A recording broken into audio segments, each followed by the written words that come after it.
নমস্কার। আজকে ভিডিও দেখাবো সেলফ এনুমারেশন ফর্ম কীভাবে ফিল আপ করবেন। বর্তমানে সারা ভারতবর্ষে জনগণনার ফর্ম পূরণের কাজ চলছে।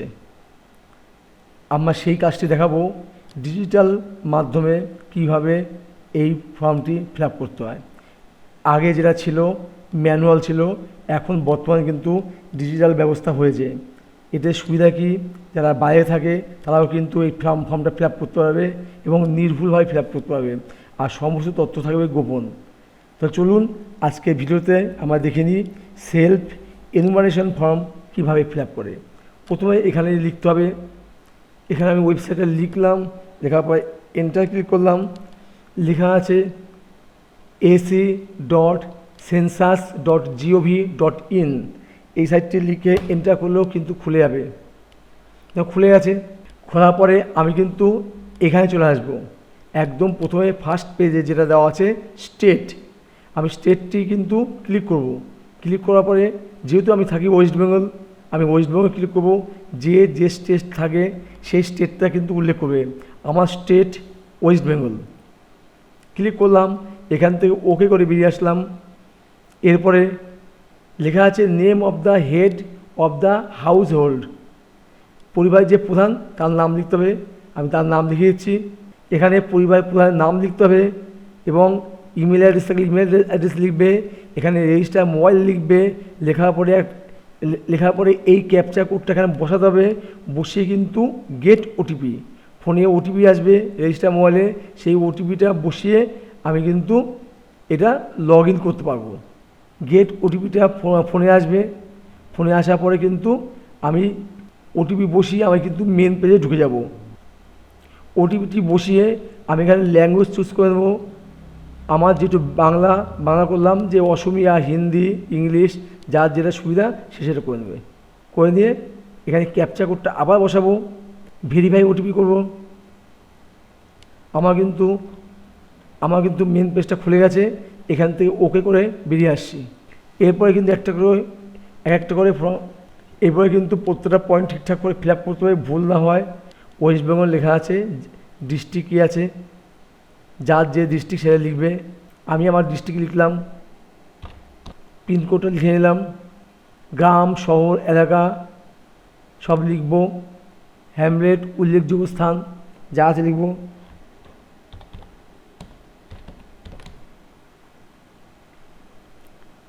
আমার লোকেশানটা বেরিয়ে গেছে। আমি এখানে ক্লিক করলাম। ক্লিক করার পরে আমি করলাম ওকে করার পরে আমি এবার এখানে কিন্তু লোকেশানটা ঠিক করে নেব। ঠিক আছে, আমি একটু বড় করব। এই ক্ষেত্রে কিন্তু কিবোর্ডে অল্ট চেপে স্ক্রল করলে কিন্তু বড় হবে। স্ক্রল করবে কিন্তু কিবোর্ডে অল্টটা চেপে মাথায় রেখো। এবার এই রেড পয়েন্টটা আনতে হবে এইখানটায়, যেটা আমার এরিয়া। ঠিক আছে, এই পয়েন্টটা দেখো আমি নিয়ে আসছি।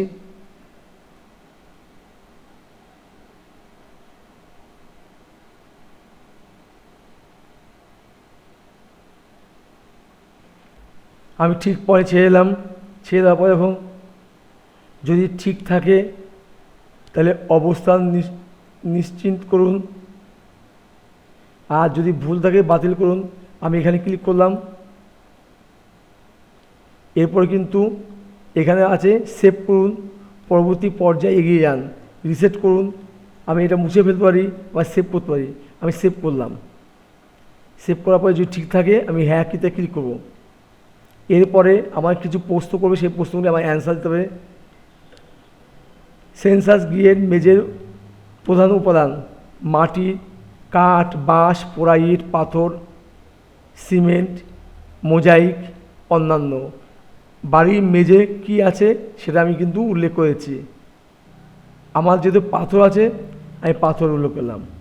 এবং দেয়ালের উপাদান কী আছে, গৃহের দেয়াল কীভাবে তৈরি আছে, ঘাস, খড়, বাঁশ, প্লাস্টিক, পলিথিন, মাটি, কাঁচা ইট, কাঠ, গাঁথনি না করা পাথর, গাঁথনি করা পাথর, জিআই মেটাল এবং পোড়া ইট, কংক্রিট, অন্যান্য। এখানে কিন্তু পোড়া ইট করা যেতে পারে বা কংক্রিট করা যেতে পারে। আমি এটা ক্লিক করলাম। এরপরে ছাদের উপাদান কী আছে, গৃহের যে ছাদ সেই ছাদটা কিসে আছে সেটা কিন্তু উল্লেখ করতে হবে। তাহলে এখানেও আছে তো ঘাস, খড়, বাঁশ, সেই একই টাইপের আছে। হাতের তৈরি টালি, মেশিনের প্রস্তুত টালি, পোড়া ইট, পাথর এসব আছে। স্লেট পাথর, কংক্রিট, অন্যান্য যার যেটা আছে সে সেটা করবে। যদি নর্মালি আমাদের ছাদের বাড়ি যদি হয়, কংক্রিটটা করাই বেস্ট হবে। সেন্সাস গৃহের বর্তমান অবস্থান যদি ভালো হয়, ভালো, বাসযোগ্য বা ক্ষতিগ্রস্ত হলে সেটা ক্লিক করবেন। যদি যারা মোটামুটি বাস করছে ঠিক আছে, সমস্যা হচ্ছে না, তাহলে ভালো থেকে ক্লিক করবে। এরপরে আমরা কিন্তু সেভ করব। সেভ করার পরে এখানে অপশানটি আছে হ্যাঁতে ক্লিক করবো যদি ঠিক থাকে। এরপরে নেক্সট পয়েন্ট যেটা আছে, পরিবারের সাথে সম্পর্কিত তথ্য, কিছু তথ্য দেওয়া আছে, সেগুলি ঠিকঠাক করে লিখতে হবে। আমাদের পরিবারে বসবাসকারী সদস্য সংখ্যা কতজন, যার যেটা হয় সে লিখবে। বাচ্চা থেকে বড় সবাইকে কাউন্ট করতে হবে। যারা বাড়ির মেম্বার, যদি আত্মীয় স্বজন হয় সেটা কিন্তু কাউন্ট হবে না, বাড়ির মেম্বার সেটাতে কাউন্ট হবে। আমি এখানে আমার ফ্যামিলি আছে 3 জন, আমি 3 লিখে দিলাম। পরিবারের প্রধানের নামটা উঠে আসছে এবং পরিবারের প্রধানের নাম, নির্বাচিত ভাষা, আমি ভাষা সিলেক্ট করেছি বাংলা, তাই বাংলায় লিখতে হবে এই নামটি। যে ভাষা সিলেক্ট করবে সে সেই ভাষায় লিখবে। আমি এখানে ইংলিশ লিখবো, বাংলা উঠে আসবে। এবার লিখলাম, দেখে নেবে ঠিক আছে কিনা। এখানে ইংলিশ, এখানে বাংলায় দেওয়া আছে। পরিবারের প্রধানের লিঙ্গ, পুরুষ হলে পুরুষ, মহিলা হলে মহিলা। পরিবারের প্রধান তপশিলি জাতিভুক্ত বা তপশিলি উপজাতিভুক্ত বা অন্যান্য কিনা। যারা তপশিলি জাতি তারা কিন্তু এখানে অন করবে, তপশিলি উপজাতি এখানে অন করবে। আর যারা জেনারেল যারা আছে বা অন্যান্য আছে তারা কিন্তু এখানে ক্লিক করবে। আমি যেহেতু জেনারেল ক্লিক করলাম। এবার গৃহের মালিকানার বিবরণ, এই গৃহের মালিকানার বিবরণ মানে গৃহের মালিকানা যদি নিজে হয় তাহলে নিজে অন করবে, বা ভাড়া কিন্তু অন্যত্র নিজের বাড়ি আছে। অনেক সময় দেখা যায় ভাড়া আছে এখানটায় কিন্তু বাড়ি একটা আমার আছে অন্যত্র, সেক্ষেত্রে অন করবে। ভাড়া বা অন্যত্র নিজের বাড়ি নেই বা অন্যান্য, এই 4টের মধ্যে যেটা হবে সেটা ক্লিক করবে। ম্যাক্সিমাম ক্ষেত্রে দেখা যাচ্ছে তার নিজের বাড়ি আছে। বসবাসযোগ্য ঘরের সংখ্যা যে কটা ঘর থাকবে সেটা ঘর লিখব। আমি লিখলাম নাম্বার 3। এখানে কিন্তু রান্নাঘর, কিচেন বা টয়লেট এসব কিন্তু ঘর কাউন্ট হবে না। 3টে ঘর লিখলাম। এই পরিবারে বসবাসকারী বিবাহিত দম্পতির সংখ্যা, এখানে মাথায় রাখতে হবে একটি ফ্যামিলি যদি থাকে 3 জন, মা, বাবা, ছেলে, তাহলে এখানে দম্পতি বিবাহিত সংখ্যা লিখবেন 1। এরপর যদি ছেলে বিবাহিত হয় তাহলে এখানে লিখতে হবে কিন্তু মা বাবা তো আছে, তার ছেলেও বিয়ে করেছে, সেখানে কিন্তু 2 লিখবে। যেহেতু আমার ফ্যামিলিতে আমরা 3 জন, ছেলে বিবাহিত হয়নি, সেটা আমি 1 লিখব।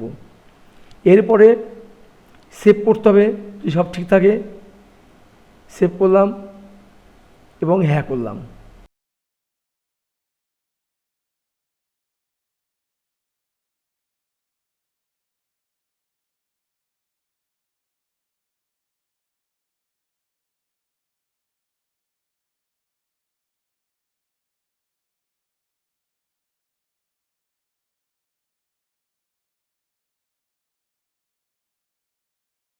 আর যদি যার সেবন উৎস নেই, অন্যান্য উৎস লিখবে।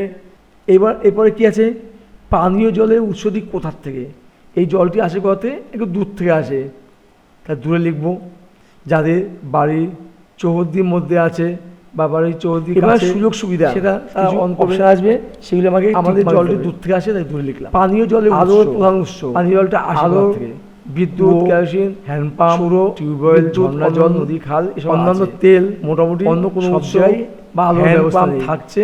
আমার বিদ্যুৎ ব্যবস্থা আছে, টিউবওয়েল থাকে, আমার টিউবওয়েল ম্যাক্সিমাম বাইকে বিদ্যুৎ ব্যবস্থা আছে, আমরা হ্যান্ডপাম্প অন করলাম। শৌচালয় উপলব্ধতা কেবলমাত্র এই পরিবারটি ব্যবহারের জন্য, মানে আমার বাড়িতে যে শৌচালয় আছে সেটা কিন্তু আমি নিজেই ব্যবহার করি। অন্যান্য পরিবারের সাথে যৌথভাবে, সর্বসাধারণের জন্য শৌচালয়, এদের মধ্যে যেটা নিজস্ব সেটা আমি অন করলাম। আর যদি যৌথভাবে থাকতো তাহলে এটা অন করব। আর সর্বসাধারণ সবাই ব্যবহার করে, এটা অন করতাম। আমি এটা করলাম। আর যদি খোলা জায়গা থাকে, যাদের খোলা জায়গা আছে তারা কিন্তু এটা অন করবে। শৌচালয়ের ধরন, নল বাহিত পয় প্রণালী বা সেফটি ট্যাঙ্ক, অন্যান্য পায়খানা এসব আছে। আরও কিছু আছে এখানে, সেগুলি যদি থাকে তাহলে টিকমার্ক দেবে। আমাদের সেফটি ট্যাঙ্ক আমি এটা অন করলাম। অনেকে কুয়োযুক্ত আছে পায়খানা, তারা কিন্তু এগুলি অন করতে পারে এখান থেকে। বা দুটো কুয়ো পিঠযুক্ত পায়খানা, সেগুলি কিন্তু অন করে নেবে দেখে। বজ্র জলের নিকাশি কার সাথে যুক্ত? ঢাকা নর্দমা, খোলা নর্দমা, কোনো নর্দমাই নেই। এটা খোলা নর্দমা, মানে আমাদের জলটা ড্রেন হয়ে বাইরে বেরিয়ে যায়। আর এই ক্ষেত্রে কিন্তু ধরা হবে স্থানের জল, রান্নাঘরের জল, এই সব জলগুলি আমার জলটা যাচ্ছে কোথায়, পাস করতে কোথায়, সেটা লেখা আছে। বাড়ি চৌহদ্দির মধ্যে স্নানের ব্যবস্থা আছে কিনা? স্নানের ঘর আছে বা স্নানের জন্য ছাদবিহীন ঘেরা জায়গা আছে? না। হ্যাঁ, স্নানের ঘর আছে, এটা অন করলাম। রান্নাঘর এলপিজি, পিএনজি রান্না গ্যাসের সংযোগ আছে কিনা? যাদের থাকবে এলপিজি তারা এলপিজিটা অন করবে, বা এলপিজি পিএনজি রান্না গ্যাস সংযোগ নেই তারা এটা অন করবে। অনেকে আছে যারা গ্রামের মানুষ থাকে, তাদের এখন সেইভাবে জিনিসটা ঢোকেনি বা পৌঁছায়নি, তারা কিন্তু এটা অন করতে পারে। বা বাড়ির মধ্যে রান্না হয় কিন্তু রান্নাঘরে রান্না হয় না, যদি এমন থাকে তারা কিন্তু এইগুলি অপশানগুলি ক্লিক করে নেবে। বা খোলা জায়গায় রান্না করে, বাড়ির বাইরে রান্না করতে হয়, তারা কিন্তু এগুলি অন করতে পারে। বা রান্নাই হয় না, সেটা অন করে এখানটায় বাইরেতে খাবারটা আসে, হতে পারে এরকম। তাহলে আমি এটা দিলাম এলপিজি রান্না গ্যাসের সংযোগ আছে। রান্নায় ব্যবহৃত প্রধান জ্বালানি, রান্না গ্যাস একটু আগে দিয়েছিলাম, সেই দিলাম। যার যেটা আছে, কয়লা, কেরোসিন, ঘুঁটে, শস্যের পরিত্যক্ত অংশ, জ্বালানির কাঠ, বিদ্যুৎ, জৈব গ্যাস, যেটা থাকবে সেটা দেবে। এবার আমি সেভ করলাম, হ্যাঁ করলাম, চলে আসি পরের পার্টে। এবার কিন্তু পরিসম্পদ, রেডিও ট্রানজিস্টার থাকলে সাধারণত রেডিও সেট, মোবাইল, স্মার্টফোন, অন্যান্য যন্ত্রের মাধ্যমে বা না। ম্যাক্সিমাম ঘরেই মোবাইল ফোন থাকে, তাহলে আমার যদি মোবাইল আছে আমি এটা অন করলাম। টেলিভিশন বিনামূল্যে দূরদর্শনের ডিশ অ্যান্টেনা যেটা আছে, অন্যান্য ডিশ টিভি, ডিটিএইচ ডিশ কেবল সংযোগ, অন্যান্য যাদের কেবল টিভি তারা এখানে অন করবে, যাদের ডিশ টিভি আছে তারা এটা অন করবে, আর যারা বিনা পয়সায় দূরদর্শনের ডিশ অ্যান্টেনা আছে তারা এটা অন করবে। এখন তো এটা উঠেই গেছে, এটা কিন্তু ম্যাক্সিমাম ক্ষেত্রে দেখা যাচ্ছে এটা অথবা এটা, আর যার নেই তো যে না বলবে। আমার ডিটিএইচ এটা অন করলাম। ইন্টারনেটের উপলব্ধতা, ল্যাপটপ কম্পিউটার যাদের আছে, মোবাইল স্মার্টফোন যাদের আছে, অন্য কোনো মাধ্যমও বা না। আমার ল্যাপটপ কম্পিউটার আছে, অন করলাম। ল্যাপটপ কম্পিউটার হ্যাঁ বা না, আমার আছে, হ্যাঁ করলাম। যার নেই সে না করবে। টেলিফোন, মোবাইল ফোন, স্মার্টফোন হ্যাঁ, শুধুমাত্র ল্যান্ডলাইন, শুধুমাত্র স্মার্টফোন ও অন্যান্য মোবাইল স্মার্টফোন ছাড়া, উভয় বা না। এদের মধ্যে কোনটা হবে সেটা লিখে দেবে। কারো দুটো অতীত থাকে, অপশান থাকতে পারে, সে যেটা প্রেফার করবে সেটা লিখবে। আমি এটা অন করলাম।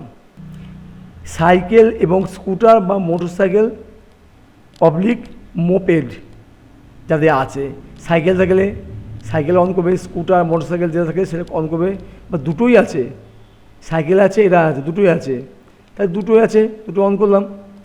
4 চাকা গাড়ি, জিপ, মোটর ভ্যান থাকলে হ্যাঁ, মানে না, আমার নেই। পরিবারটি প্রধানত কোন খাদ্যশস্য গ্রহণ করে? ধানজাত দ্রব্য, গমজাত দ্রব্য, জোয়ারজাত দ্রব্য, বাজরাজাত দ্রব্য, ভুট্টাজাত দ্রব্য, এগুলো আছে। তা ধানজাত দ্রব্য যাদের আছে তারা এটা অন করবে, যাদের গমজাত দ্রব্য আছে তারা এটা অন করবে, বা ভুট্টাজাত দ্রব্য আছে, অনেকে আছে করে খায়, তারা এটা অন করবে। আমি এটা করলাম, ধানজাত দ্রব্য। মোবাইল নাম্বার এটা একটু মিলিয়ে নেওয়া উচিত, মিলিয়ে নিচ্ছি, ঠিকই আছে। এরপরে আমরা কিন্তু সেভ করব। সেভ করার পরে আমরা হ্যাঁতে ক্লিক করলাম। মোটামুটি সবটাই রেডি হয়ে গেছে।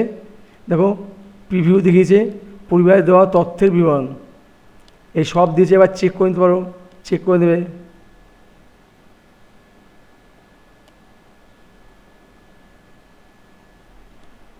এই সব তথ্য দেখার পরে আমরা কিন্তু সবটা হয়ে যাওয়ার পরে আমরা কিন্তু সাবমিট করব। কেউ যদি মনে করে ড্রাফট হিসাবে সেভ করবে, সে পরে আবার চেক করে করতে পারে, বা যদি কিছু সমস্যা থাকে তথ্য পরিবর্তনের জন্য ফিরে যাওয়া যাবে। আমি কিন্তু ব্যাক করতে পারি এখান থেকে। আমার সব ঠিক আছে, আমি কিন্তু সাবমিট করব। সাবমিট ক্লিক করলাম। ক্লিক করার পরে হ্যাঁ ক্লিক করলে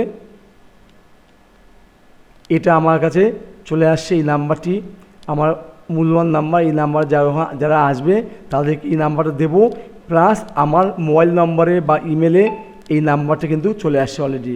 আমি একবার দেখে নিই, চেক করে নিই। আমার মোবাইলে কিন্তু এই নাম্বারটা চলে আসছে। আমার মোবাইলে এবং ইমেলে দুটো জায়গায় এই নাম্বার চলে আসছে। ঠিক আছে, এই হচ্ছে আমাদের ভিডিও। যদি ভিডিওটি তোমাদের ভালো লাগে সাবস্ক্রাইব করবে, লাইক করবে আর শেয়ার করবে। ধন্যবাদ।